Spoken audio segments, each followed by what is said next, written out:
Hello everybody, this is for Honors Pre-Calc. We're going to do some derivatives of trig functions.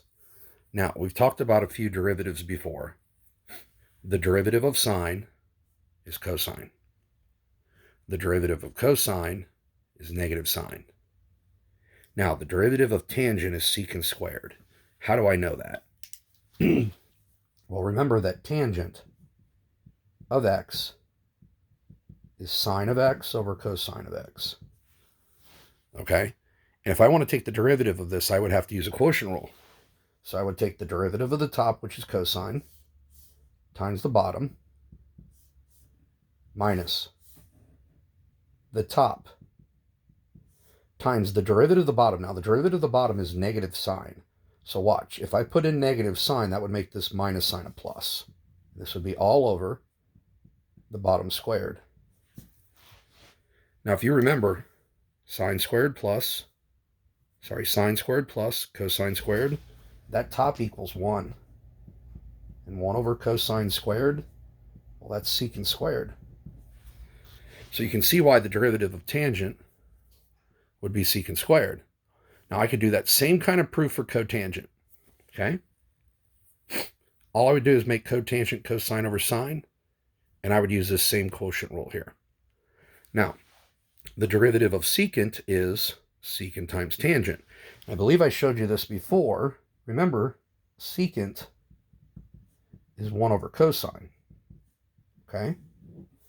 Now, if I take the derivative of this, I would have to take the derivative of the top, which is 0, times the bottom, minus the top, which is 1, times the derivative of the bottom, which would be negative sine, which would change that minus to a plus, all over bottom squared. Now, you're probably wondering, how the heck is this going to become secant tangent? Well, there's a sine on the top and one of the cosines on the bottom. That would be tangent. Then there'd be another cosine left on the bottom. That would be the secant. So that's why the derivative of secant is secant tangent. And I could do a similar proof to show you that the derivative of cotangent is negative cosecant cotangent.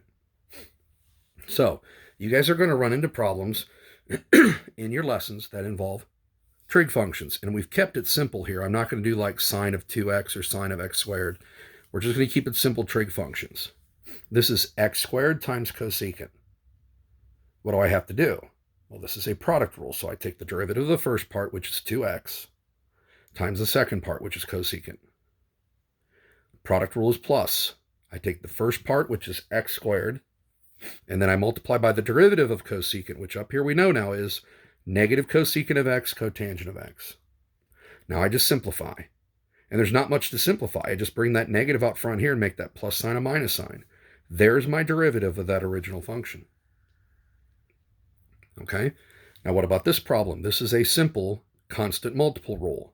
Negative 2 times a function would be negative 2 times its derivative. What's the derivative of secant? It's secant of x, tangent of x. Pretty simple. This again is a product rule. This time I'm dealing with cotangent. If you take a close look at this question, okay, let me zoom in a little bit, might make it a little more clear.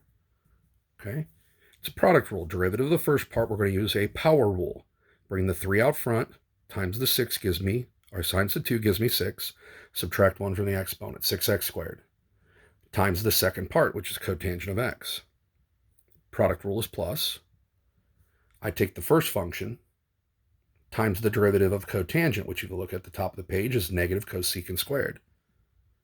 And again, not much simplifying to be done here. I just bring that negative out front. It makes it a minus sign in the middle. Now, let's do the one here with tangent of x. This is a quotient, so I'm going to have to use the quotient rule. I take the derivative of the top, which is secant squared, times the bottom, which is x. Quotient rule, there's a minus sign. And then I take the top, which is tangent of x, and I multiply by the derivative of the bottom, which is 1. All over bottom squared. And again, there isn't anything I can really do to simplify this. There's my derivative. Okay? Let's try some problems that are a little more difficult. This problem here involves a quotient, and again, I'm going to have to use a quotient rule. Now, what does it mean to find dy dx? Remember, that's just another notation for derivatives. So I'm going to take the derivative of y, which is dy dx. Watch closely. The derivative of the top is secant tangent, and I multiply that by the bottom. Quotient rule is minus. I take the top times the derivative of the bottom. Well, what's the derivative of 1? 0. What's the derivative of secant? Secant tangent. All over bottom squared. Now, to simplify this, I'd have to distribute.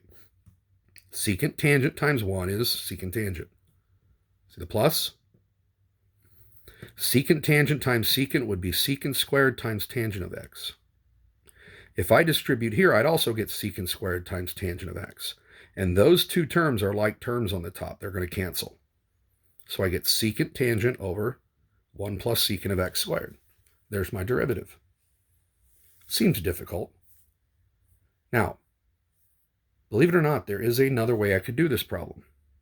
Okay? If you don't like dealing with secant, remember, you could multiply the top by cosine of x. You could multiply the bottom by cosine of x.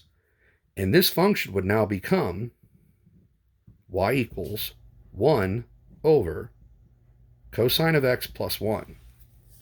Now, if you think that's easier to take the derivative, feel free. So if you find dy dx this way, the derivative of the top is 0 times the bottom, which would obviously cancel out of the question, minus the top times the derivative of the bottom, which would be negative sine of x plus 0, all over bottom squared. The top is going to be sine of x. The bottom is going to be cosine of x plus 1 quantity squared. Now, if you do not think that is the same as the original function, this top function right here, okay, this derivative, secant is 1 over cosine, tangent is sine over cosine. The bottom would be 1 plus 1 over cosine of x quantity squared. Now, if I multiply the top by cosine squared, and I multiply the bottom by cosine squared, that cosine and that cosine would cancel with this, and it would give me sine of x. If I distribute this, this is squared and this is squared, so I can distribute. That cosine would be distributed to here and give me cosine of x. That cosine would distribute here and cancel and give me plus 1, and the whole thing would be squared. So notice it comes out to be the same thing. So there's two ways to do that question. You can do it in terms of secant, or you can do it in terms of cosine. Both ways, they give you the same derivative. Now, I've given this to my classes before, and they lose their minds because this is a very difficult problem to do. It's a product rule. I'd have to take the derivative of the first part times the second plus first part times derivative of the second. It would all have to be multiplied by 4 because of the constant multiple rule. This gets ugly. Now, when it comes to trig, think about when we were doing trig and we were simplifying identities. You need to do that here too. If I distribute here, if I FOIL this out, cotangent times cotangent is cotangent squared. The outer terms and the inner terms are going to cancel. They're exactly the same thing except they're opposites. Cosecant times negative cosecant is negative cosecant squared. And remember what I told you, whenever you have squares, do you remember that 1 plus cotangent squared of x equals cosecant squared x?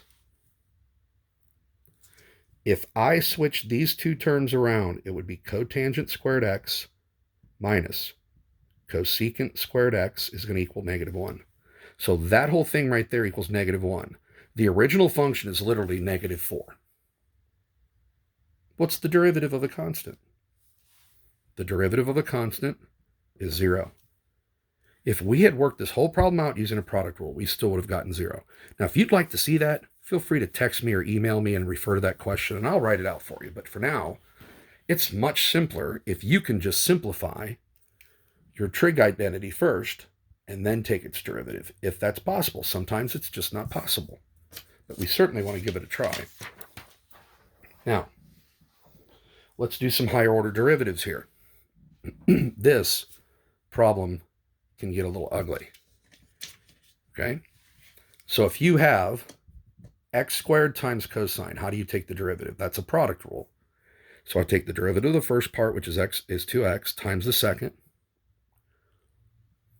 It would be plus x squared times the derivative of cosine, which is negative sine. That's why that became a minus sign. So there's my first derivative. Now, if I'm going to take the second derivative, okay, that's a product rule right there. That first term, I'm going to have to do a product rule. The derivative of 2x is 2 times cosine. It'd be plus 2x times the derivative of cosine, which is negative sine. So in the green there, you see the derivative of this first part.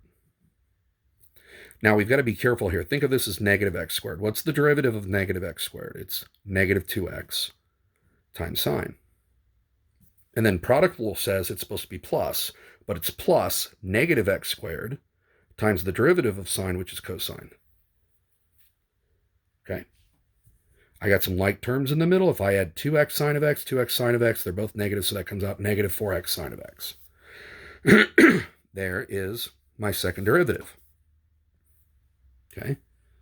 Now, if I'm going to do the third derivative, hopefully you've got this written down. Otherwise, I'm going to have to zoom out here. I'm probably going to have to zoom out a little bit so you can see everything.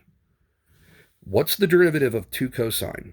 2 times a function, 2 times its derivative, negative sine. This is a product rule. Now, you've really got to think of that as a negative 4x. What's the derivative of negative 4x? It's negative 4 times sine of x. And then it's plus negative 4x times the derivative of sine, which is cosine of x. So the purple is the derivative of the first term. The red there is the derivative of the second term. Now, how do I do the third term? Look at the green. The derivative of negative x squared is negative 2x times cosine. And then it's plus negative x squared times the derivative of cosine, which is negative sine. So a negative x squared times a negative sine gives me plus x squared sine of x. Now again, you see some like terms here. Add those two right there, I get negative 6 sine of x. Add the negative 4x cosine and the negative 2x cosine, I get negative 6x cosine of x. Plus that last term, x squared sine of x. There's my third derivative. Now we're going to do the same thing on the fourth derivative. Now, remember, if you have 2 marks, that's second derivative. If you have 3 marks, that's third derivative. We get to the fourth derivative, you don't put 4 marks. You put a 4 in a set of parentheses like that. Okay? That represents the fourth derivative. Now, let's try this. First term, what's its derivative? Negative 6 times sine, negative 6 times its derivative, so negative 6 times cosine. The second term is a product rule. The derivative of negative 6x is negative 6 times cosine. Then I take negative 6x times the derivative of cosine, which is negative sine. That's why this ended up being a plus. There's 2 negatives. And what's the derivative of x squared? 2x times sine of x plus, product rules plus, x squared times the derivative of the second part, which is cosine of x. And again, combine your like terms here. I get negative 6 cosine. That gives me negative 12 cosine of x. Combine these two terms, I'll get 8x sine of x plus the x squared cosine of x. Hope this is helping. Let's throw in a few other crazy functions. Okay? You knew we were going to have to do this. Let's throw in e to the x. What's the derivative of e to the x times cosine of x? Well, that's a product rule. So I take the derivative of the first part. Do you remember what the derivative of e to the x is? It's e to the x times the second part, cosine, plus the first function, which is e to the x, times the derivative of cosine, which is negative sine. Bring the negative out front.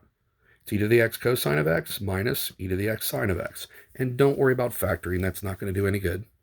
Okay? Now, this next problem I'm going to do in a couple different ways.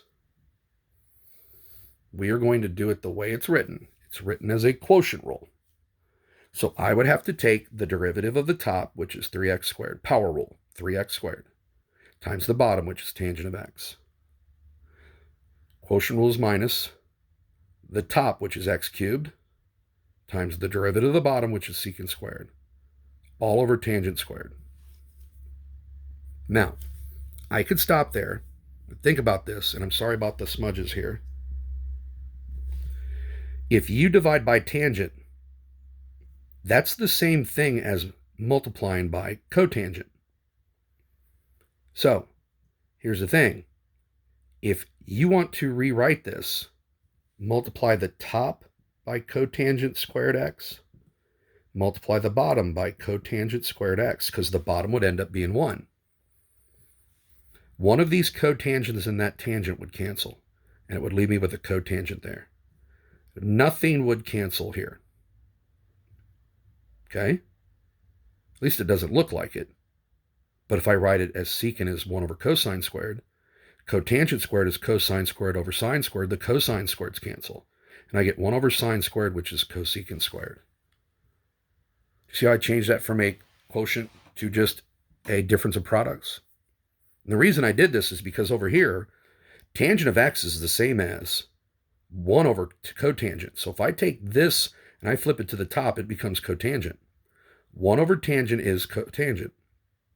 Now this is a product rule, so that would be derivative of the first is 3x squared times cotangent of x. Product rule is plus. Why is there a minus? I'll show you in a second. X cubed, which is the first part, times the derivative of cotangent, which is negative cosecant squared.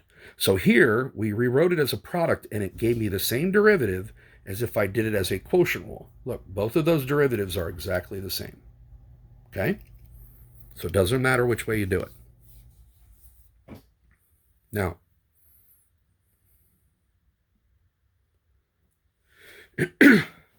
I kind of pushed the issue here.